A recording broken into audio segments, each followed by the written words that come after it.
এই নিন আপনাদের পোশাক। আমি অফিসের 1 মিনিটও কাজ করতে চাই না। এই ধরনের আচরণ এটা?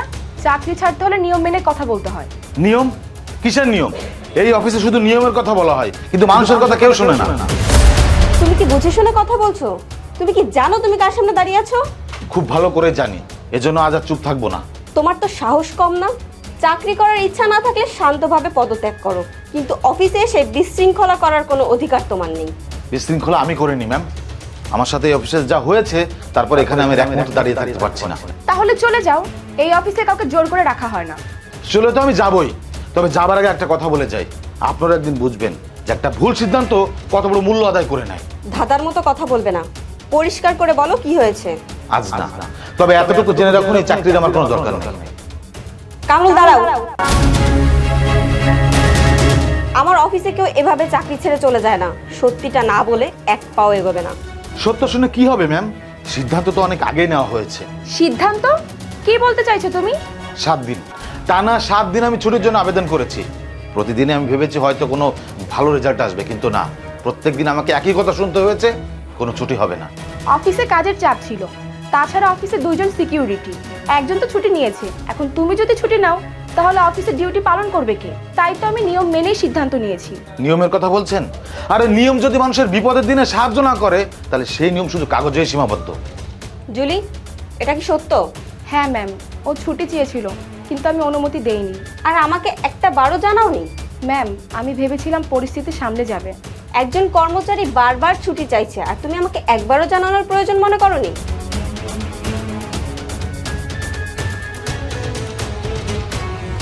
হ্যালো, কি বলছেন? আচ্ছা ঠিক আছে, আমি এখনই আসছি। কি হয়েছে? ম্যাম, আমার মা হাসপাতালে ভর্তি, আজই অপারেশন। এই জন্য আমি এতদিন ধরে আপনাদের কাছে ছুটির আবেদন করেছি। তাহলে শুরুতে এটা বলনি কেন? ম্যাম, আমি মনে করেছিলাম আমার কথা কেউ বিশ্বাস করবে না, তাই তো চাকরি ছেড়ে চলে যাওয়াটা আমি সহজ মনে করেছি। জুলি, তুমি এই অফিসের ম্যানেজার। তোমার কাজ শুধু ফাইল দেখা না, কর্মচারীদের সুবিধা অসুবিধাগুলো খেয়াল রাখা। একজন কর্মচারী যদি বারবার ছুটির আবেদন করে তাহলে সেটা লুকানোর অধিকার তোমার নেই। ম্যাম, আমি ভুল করেছিলাম। প্রথমে ভেবেছিলাম আগে অফিসের ডিউটি, তারপর সব। না, তুমি ভুল ভেবেছো। অফিস আবার চলবে, কাজও হবে, কিন্তু একজন মানুষের জীবনের মূল্য অফিস পাহারা দেওয়ার থেকে অনেক বেশি। আজ তোমার সিদ্ধান্তের কারণে একজন ছেলে তার অসুস্থ মায়ের পাশে থাকতে পারেনি। আমাকে ক্ষমা করে দিন ম্যাম। ক্ষমা চাইলে সব ভুলের দায় শেষ হয়ে যায় না। একটা কথা সবসময় মনে রাখবে, একজন ম্যানেজার আগে মানুষ, তারপরে অফিসের কর্মকর্তা। কামরুল, তোমার মায়ের চিকিৎসার যাবতীয় খরচ এই অফিস বহন করবে। ওষুধ, পরীক্ষা, অপারেশন যা যা লাগবে সব টাকা আমি দিব। টাকার জন্য তোমার মায়ের চিকিৎসা কখনোই বন্ধ হবে না। ম্যাম, আমি এখানে টাকা চাইতে আসিনি। আমি শুধু চেয়েছিলাম কেউ যেন আমার কষ্টটা বুঝে। আমি জানি, তবে একজন মালিকের দায়িত্ব শুধু বেতন দেওয়া নয়, কর্মচারীর বিপদে আপদে তার পাশে দাঁড়ানো। ম্যাম, আজ আমি বুঝলাম সবাই শুধু মালিক হয় না, কেউ কেউ অভিভাবকও হয়। আমি আপনাকে ভুল ভেবেছি, আমি আপনাকে অনেক কথা শুনিয়েছি। আপনি ইচ্ছা করলে আমাকে চাকরি থেকে বের করে দিতে পারতেন, কিন্তু সেটা না করে আপনি আমার মাকে বাঁচানোর দায়িত্ব নিয়েছেন।